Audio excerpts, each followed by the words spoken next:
Hello friends, India और pride में आप सभी का स्वागत है।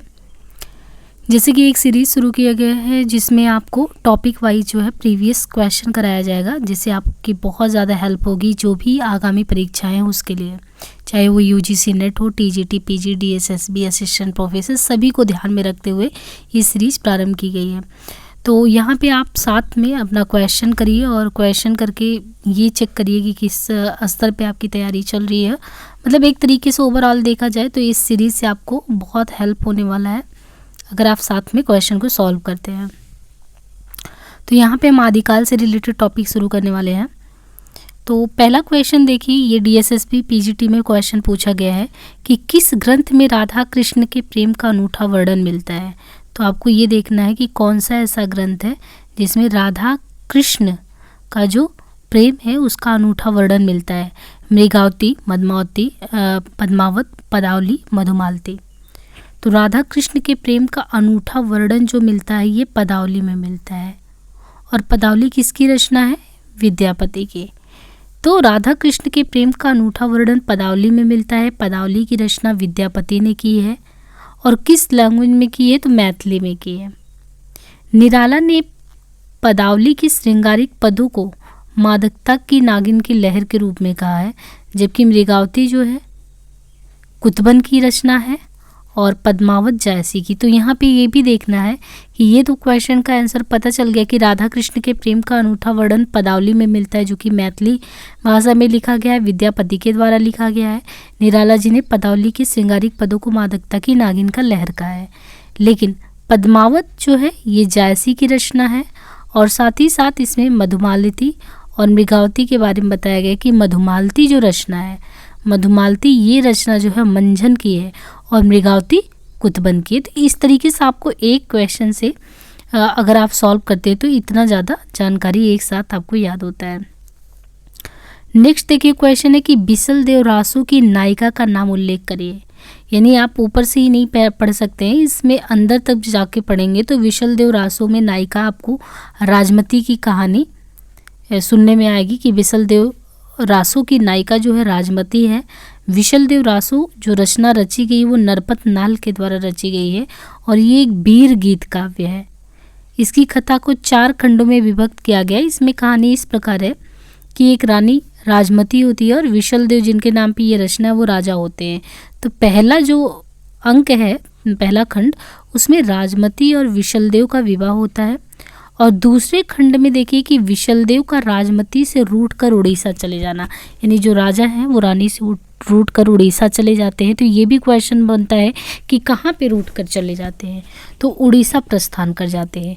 और तीसरे खंड में राजमती का विरह वर्णन, तीसरे में राजमती का विरह वर्णन और चतुर्थ खंड में वापस से राजमती को उसके पिता के घर से लेके आते हैं। तो ये चारों खंड के बारे में भी पूछा जाता है कि राजमती विशल देव का विवाह किस खंड में है, या रूठ कर उड़ीसा जाते हैं। तीसरे में विरह का वर्णन है और चौथे में उनके पिता के घर से वापस लाने का वर्णन है। ये विशल देव रासो है जो नायिका प्रधान राजमती के बारे में इसमें बताया गया, नरमती नाल द्वारा लिखा गया वीर गीत काव्य है। बाकी मलिक मोहम्मद जायसी की रचना पद्मावत है। चर्या पद के रचयिता के बारे में बताना है कि चर्या पद के रचयिता जो हैं वो कौन है। अब यहाँ पे सरहपा, लुईपा, सबरपा, कुकुरिपा। तो यूपीपीएससी जीडीसी में ये क्वेश्चन आया हुआ है, चर्या पद के रचयिता कौन है। चर्या पद के रचयिता सबरपा है। चर्या पद एक प्रकार का गीत है जो समानता अनुष्ठानों के समय गाया जाता है। चर्या पद संध्या भाषा की दृष्ट कूद में लिखी गई जिनके दोहरे अर्थ होते हैं, जबकि दोहा को सरहपा का है। तो चर्या पद किसका है? सबरपा का है। एक प्रकार का गीत है, अनुष्ठानों के समय गाया जाता है। और दोहा कोश किसकी रचना है? तो सरहपा का है। यहाँ पे देखिए, प्यू चित्तौड़ न आवयु सावड़ पहली तीज जोए बाट बिरहड़ी खिड़खिड़ आड़वे खींच संदेशो पिड़ साई बा पाछो पिरी न दे पंछी घाल्या पिंजरे छूटड़ रो संदेह। तो ये जो कहा गया है प्यू चित्तौड़ न आवयु, ये जो सावड़ पहली तीज, यहाँ पे उक्त पंक्तियाँ जो कहाँ की हैं? तो खुमाड़ रासो की हैं। खुमाड़ रासो कैसी रचना है? खंड काव्य है या प्रबंध? तो प्रबंध काव्य है। तो प्यू चित्तौड़ न आवयु ये खुमाड़ रासो की, खुमाड़ रासो प्रबंध काव्य के रचयिता कौन है? दलपति विजय। और पद्मावत जायसी का, और उनके द्वारा अगर देखें तो पद्मावत जायसी द्वारा करकंडचर्यु कनकामार मुनि द्वारा। तो ये एक रचना ये भी है करकंडचर्यु, ये कनक ऐसे कह सकते हैं कनकामार मुनि जो है उनके द्वारा है, और ढोला मारू दोहा जो है वो कवि कल्लोल द्वारा रचित ग्रंथ है। यहाँ पे देखिए क्वेश्चन है कि जयचंद्र प्रकाश के रचनाकार अगर देखें तो जयचंद्र प्रकाश के रचनाकार कौन है? जयचंद्र प्रकाश के रचनाकार हैं भट्ट केदार। निम्नलिखित रचनाओं के बारे में है कि जगनिक का परमाल रासु यानी जगनिक ने कौन सी रचना रची है? श्रीधर ने रणमल छंद रचा है। नरपति नाल के द्वारा विशलदेव रासो। सिद्धों और योगियों की रचनाओं के संदर्भ में ये कथन किसका है कि उनकी रचनाओं के जीवन की स्वाभाविक साड़ियों, अनुभूतियों और दशाओं से कोई संबंध नहीं है, वे सांप्रदायिक शिक्षा मात्र हैं, अतः शुद्ध साहित्य की कोटि में नहीं आ सकते हैं। यानी सिद्ध और योगियों की रचनाओं के बारे में ये किसने कहा है? तो ये रामचंद्र शुक्ल के द्वारा, क्योंकि आप ये देखिए कि सिद्ध और योगी जो भी रचनाएं की एक तरीके से रामचंद्र शुक्ल का मानना है ही नहीं कि वो जो है साहित्य की कोटि में आते हैं, तो उनके ही द्वारा ये कथन जो उनका इतिहास ग्रंथ 1929 में लिखा गया हिंदी साहित्य का इतिहास, उन्होंने ही सिद्धनाथ साहित्य के बारे में इस प्रकार की बात की है। कुमार प्रतिपाल, ये कुमार पाल प्रतिपोध किसकी रचना है? तो कुमार पाल प्रतिपोध रचना है सोम प्रभु सूरी की। यानी सोम प्रभु सूरी की रचना अगर कुमार पाल प्रतिबोध है तो फिर सोम प्रभु सूरी गुजरात के जो प्रसिद्ध जैन साधु हैं, यानी जो ये रचना रचे हैं कुमार पाल प्रतिबोध सोम प्रभु सूरी, ये गुजरात के प्रसिद्ध जैन साधु थे जिनका आविर्भाव 1252 विक्रमी संवत में हुआ था। कुमार पाल चरित्र हेमचंद्र सूरी, हमीर रासो सारंगधर, प्रबंध चिंतामणि मेरुतंग। तो आपको ये सब भी ध्यान रखना है कि प्रबंध चिंतामणि किसकी है? मेरुतंग की है। हमीर रासो सारंगधर ने लिखा है। कुमार पाल चरित्र हेमचंद्र सूरी ने लिखा है। और कुमार पाल चरित्र की बात आए तो हेमचंद्र सूरी, देखिए सूरी, और कुमार पाल प्रतिबोध है तो सोम प्रभु सूरी। संदेश रासक के लेखक कौन है? तो संदेश रासक के लेखक अब्दुल रहमान हैं, और उनके बारे में और भी चीज़ें बताई गई कि संदेश रासक जो रचना है लेखक अब्दुल रहमान है, और अब्दुल रहमान द्वारा लिखित संदेश रासक पहला धर्म से इतर रास ग्रंथ है। यानी जो भी रचनाएं की गई हों धर्मेतर नहीं की हुई, धर्म से इतर मतलब कि धर्म से बाहर जाके अगर देखा जाए तो पहली बात तो लेखक अब्दुल रहमान है और इन्होंने संदेश रासक लिखा है धर्म से इतर जाकर, और देसी भाषा में किसी मुस्लिम द्वारा यानी मुसलमान द्वारा लिखित ये पहला काव्य ग्रंथ है संदेश रासक, जो देसी भाषा में लिखा गया हो। संदेश रासक कैसा काव्य है? तो एक खंड काव्य है जिसमें विक्रमपुर की एक वियोगिनी की विरह की कथा है। नरपति नाल ने विशलदेव रासो ग्रंथ की रचना की। चंद बरदाई ने पृथ्वीराज रासो। परमाल रासो आलाखंड के रचनाकार कौन है? जगनीक है। विद्यापति की पदावली मैथिली हिंदी में रचित होने पर भी निम्नलिखित में से किससे प्रभावित है? तो विद्यापति का क्वेश्चन आगे भी किया था हमने, और यहाँ पे ये पूछा है कि जो पदावली मैथिली में लिखा गया है जिसमें राधा कृष्ण के श्रृंगारिक प्रेम के वर्णन की बात की गई है, ये किस भाषा से मतलब एक तरीके से प्रभावित है लिखा गया है? तो ये बांग्ला भाषा से प्रभावित है। ये UKPSC में आया हुआ है कि ये रचित होने पर भी ये किससे प्रभावित है? तो बांग्ला भाषा से। बाकी विद्यापति जो हैं वो शैव संप्रदाय के कवि थे। भाषा की दृष्टि से विद्यापति द्वारा रचित कुछ ग्रंथ यहाँ पे दिए गए हैं। जैसे अगर हम उनके और भी रचनाओं की बात करें तो पदावली और गोरक्ष विजय, ये दोनों तो मैथिली में है। विद्यापति पदावली, गोरक्ष विजय। बाकी कीर्तिलता कीर्ति पताका जो है यह औहट में है, और शैव सर्वस्व सार, गंगा वाक्यावली, भू परिक्रमा, दान वाक्यावली, विभाग सार, लिखनावली, दुर्गा भक्तरंगिणी, ये कुछ रचनाएं हमें संस्कृत में देखने को मिलती हैं। बच्चन सिंह ने विद्यापति को जातीय कवि कहा। तो अभी हमने देखा था कि नागिन की लहर किसने कहा था? निराला, पदावली की पंक्तियों को, और बच्चन सिंह ने विद्यापति को ही क्या कहा है? जातीय कवि कहा है। तो ये भी क्वेश्चन बन सकता है कि किसने जातीय कवि विद्यापति को कहा है? बच्चन सिंह ने कहा है। और हजारी प्रसाद द्विवेदी ने विद्यापति को श्रृंगार रस के सिद्ध वाक्य कवि कहा है। तो श्रृंगार रस के सिद्ध वाक्य कवि किसने कहा? हजारी प्रसाद द्विवेदी ने। विद्यापति कृत कीर्तिलता की रचना किस संवाद में की गई? तो भृंग भृंगी संवाद के रूप में कीर्तिलता की रचना की गई है। बाकी यहाँ पे हमने चार्ट दिखाई, ये चार्ट आपको ध्यान रखना है कि कौन सी इनकी रचनाएं पदावली में है, कौन सी औहट में है। बाकी अगर आप ये चार याद रखते हैं कि औहट में कीर्तिलता कीर्ति पताका और पदावली मैथिली में आता है, तो शैव सर्वस्व गंग्या वाक्यावली दान भू परिक्रमा विभाग साल लिखनावली दुर्गा भक्त रंगड़ी, ये सारे ही रचनाएं संस्कृत में होंगी। यहाँ पे देखिए एक कोटेशन दिया गया है, भला हुआ जो मार या बहड़ी हमारा कंतु लज्जेव तु वयन सियऊ जय भाग्या घर एंतु। ये प्रसिद्ध पंक्तियाँ इनमें से किस कवि की है? तो भला हुआ जो मार या बहड़ी हमारा कंतु, ये पंक्तियाँ अगर आप देखें तो ये किसकी है? तो ये जो प्रसिद्ध पंक्तियों के रचनाकार हैं वो हेमचंद है। हेमचंद जो हैं ये गुजरात के सोलंकी राजा सिद्धराज जयसिंह और उनके भतीजे कुमार पाल के राज दरबार में हेमचंद जो है ये रहते हैं। और हेमचंद जो है ये प्रसिद्ध जैन आचार्य थे और इनके व्याकरण ग्रंथ का नाम है सिद्ध हेमचंद्र शब्दानुशासन। हेमचंद का यह व्याकरण सिद्ध हेम नाम से भी प्रसिद्ध हुआ और उसमें आपको ये पंक्तियाँ देखने को मिलती हैं, भला हमारा जो मारिया ये करके। और ये एग्जाम में रिपीटेड क्वेश्चन है, कई बार आया हुआ है। और सिद्ध हेम से संबंधित और भी तथ्य है कि सिद्ध हेम में संस्कृत, प्राकृत, अपभ्रंश तीनों का समावेश किया गया है। किसमें? सिद्ध हेम में संस्कृत, प्राकृत और अपभ्रंश। हेमचंद को प्राकृत का पाणिनि माना जाता है। तो एक चीज़ ये भी है, प्राकृत का पाणिनि किसको माना जाता है? तो हेमचंद को प्राकृत का पाणिनि कहा जाता है। कुमारपाल चरित्र, योग शास्त्र, प्राकृत व्याकरण, देसी नाम माला कोश, छंदोनुशासन हेमचंद की महत्वपूर्ण रचनाएं हैं। तो हेमचंद को प्राकृत का पाणिनि, कुमारपाल चरित्र, योग शास्त्र, प्राकृत व्याकरण, देसी नाम माला कोश तथा छंदोनुशासन। सारंगधरकृत सारंगधर पद्धति संस्कृत भाषा में लिखा गया एक पद्य कोश है। सारंगधरकृत सारंगधर पद्धति। सोमप्रभ सूरी ने कुमारपाल प्रतिबोध नामक एक गद्य पद्य में संस्कृत प्राकृत काव्य लिखा है। किसने? सोमप्रभ सूरी ने कुमारपाल प्रतिरोध, ये आगे भी देखा था। तो हेमचंद के बारे में कि तीनों संस्कृत, प्राकृत और अपभ्रंश तीनों का समावेश किया है सिद्ध हेम में।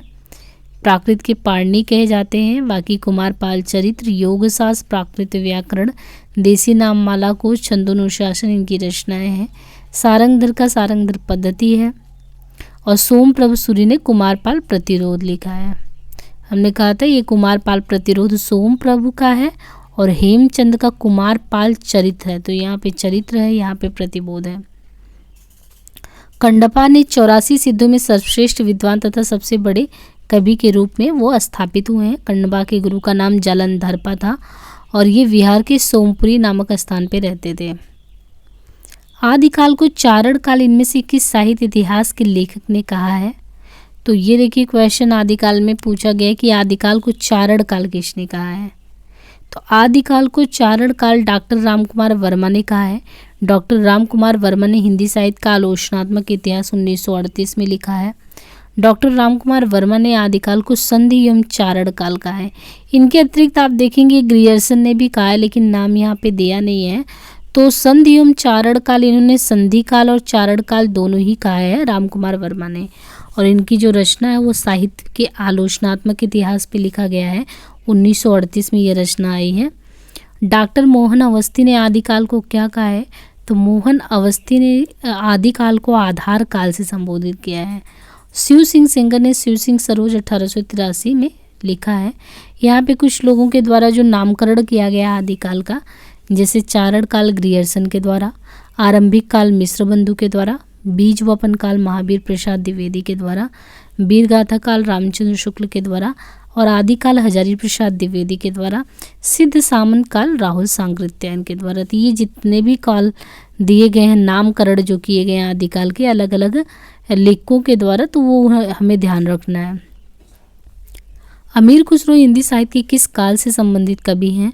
तो अमीर खुसरो के बारे में बात करें तो वो आदिकाल से संबंधित हैं। अमीर खुसरो के बारे में कि उनका वास्तविक नाम क्या है? तो अमीर खुसरो का वास्तविक नाम अबुल हसन था। और अमीर खुसरो जो है 1253 से 1325, इनका समय बताया गया 1253 से 1325 अबुल हसन। और अमीर खुसरो निजामुद्दीन औलिया के शिष्य थे। निजामुद्दीन औलिया, और इन्हें खड़ी बोली हिंदी के आदि कवि के रूप में भी जानते हैं। खुसरो ने दिल्ली के सिंहासन पर 11, तो एक क्वेश्चन आता है कि किसने 11 राजाओं का आरोहण देखा, वो भी दिल्ली के सिंहासन पे।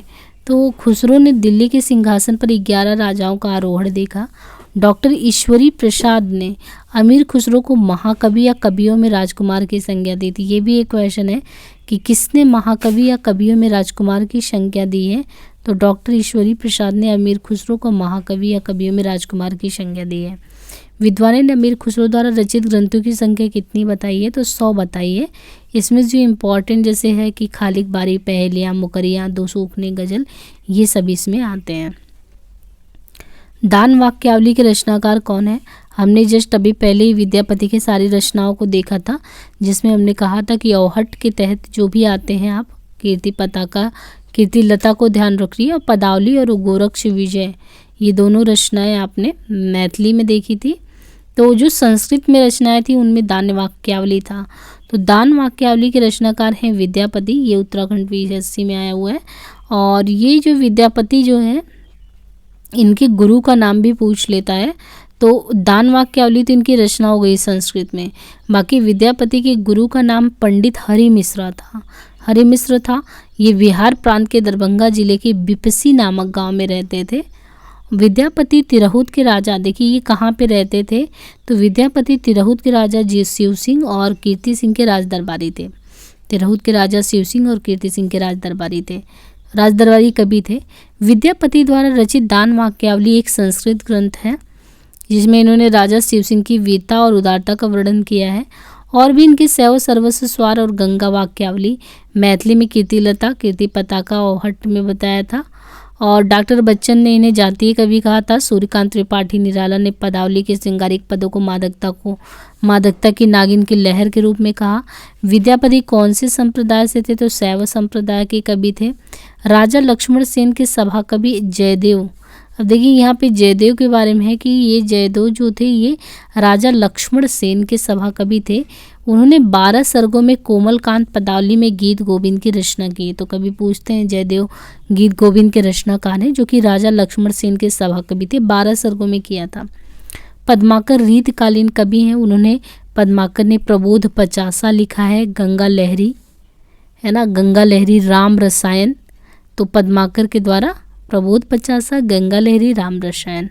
भूषण ने शिवराज भूषण, शिवा बावनी, छत्रसाल दशक, इन ग्रंथों की रचना की है। विद्यापति को कृष्ण भक्तों की परंपरा में ना समझना चाहिए, तो ये क्वेश्चन है कि विद्यापति को जो है वो कृष्ण भक्तों की परंपरा में नहीं समझना चाहिए, ये इनमें से किसका कथन है? तो ये देखिए, विद्यापति को कृष्ण भक्तों की परंपरा में नहीं समझना, ये रामचंद्र शुक्ल जी का कथन है। क्योंकि रामचंद्र शुक्ल जी को ये लगता है कि आजकल आध्यात्मिक रंग के चश्मे लोग पहनकर, जैसे कुछ लोग गीत गोविंद को आध्यात्मिक संगीत बताते हैं, यानी जयदेव ने गीत गोविंद लिखा तो उसमें भी ऐसा लगता है कि कृष्ण भक्त के बारे में बात की गई है, बट ऐसा नहीं है। और जैसे ही विद्यापति के इन पदों के बारे में भी यही चीज़ें कही जाती है।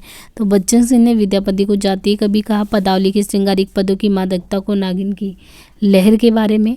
और एक क्वेश्चन का ये भी है कि महामहोपाध्याय हरप्रसाद शास्त्री विद्यापति को पंचदेवोपासक स्वीकार करते थे। ये भी एक क्वेश्चन है कि कौन विद्यापति को पंचदेवोपासक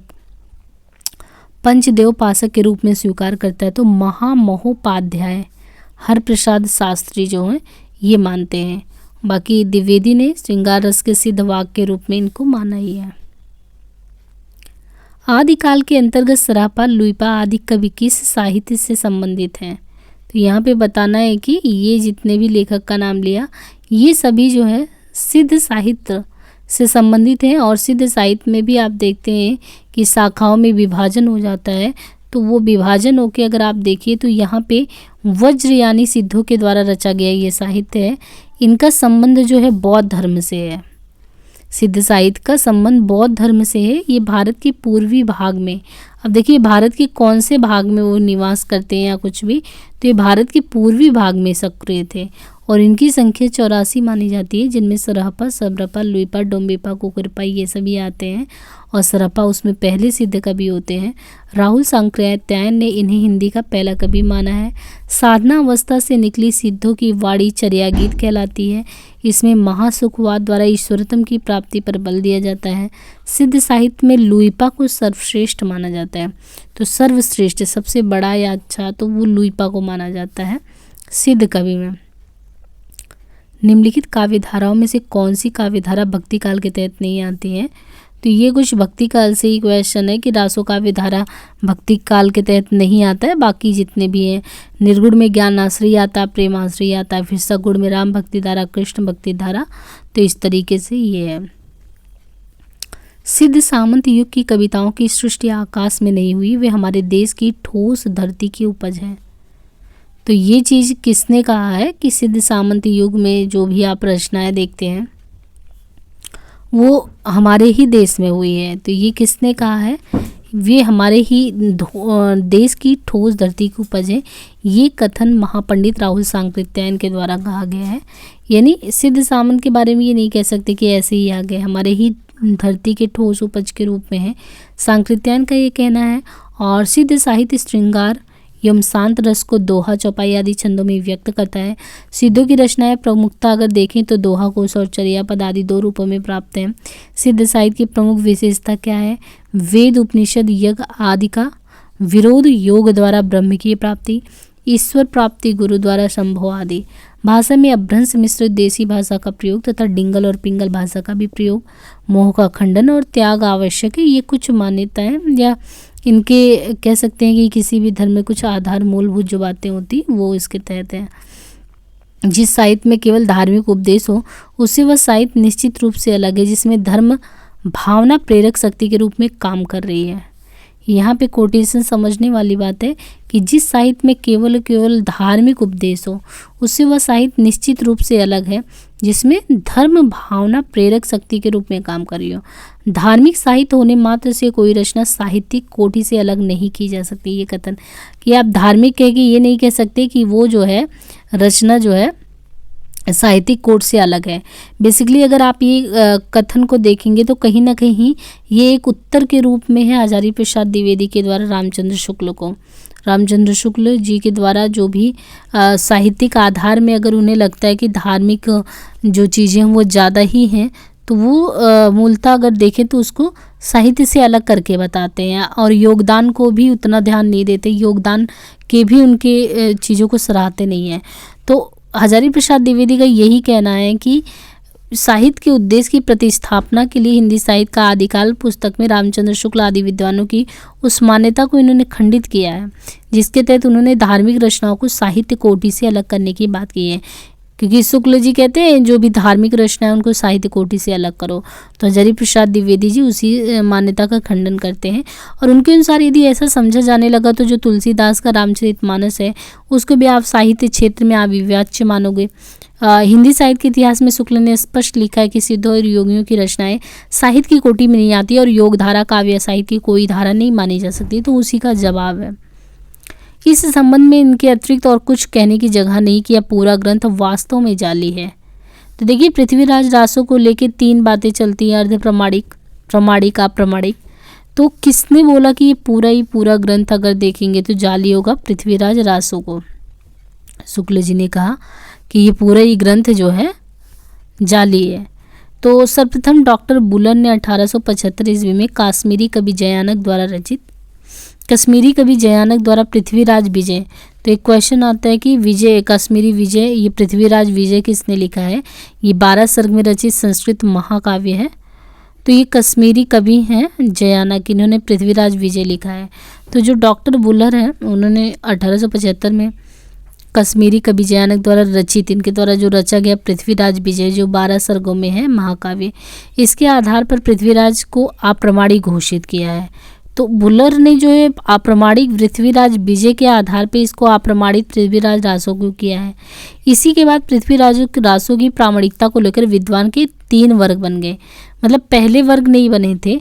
और ये जयानक के पृथ्वीराज विजय को जब इन्होंने पढ़ा देखा तो बुलर ने जो क्वेश्चन मार्क लगाया तो लोग जितने भी विद्वान थे 3 धड़े में बट गए। एक हो गए कि जो इसको अब पृथ्वीराज रासो का अप्रमाणिक मानते हैं, कुछ लोग प्रमाणिक मानते हैं, कुछ लोग आधा प्रमाणिक मानते हैं। अप्रमाणिक सिरे से नकार देने के लिए सबसे पहले शुक्ल जी हैं, और शुक्ल जी की हाँ में हाँ मिलाने के लिए डॉक्टर वुलर तो हैं ही, क्योंकि इन्होंने पहले ही पढ़ा था, तो डॉक्टर वुलर शुक्ल हो गए।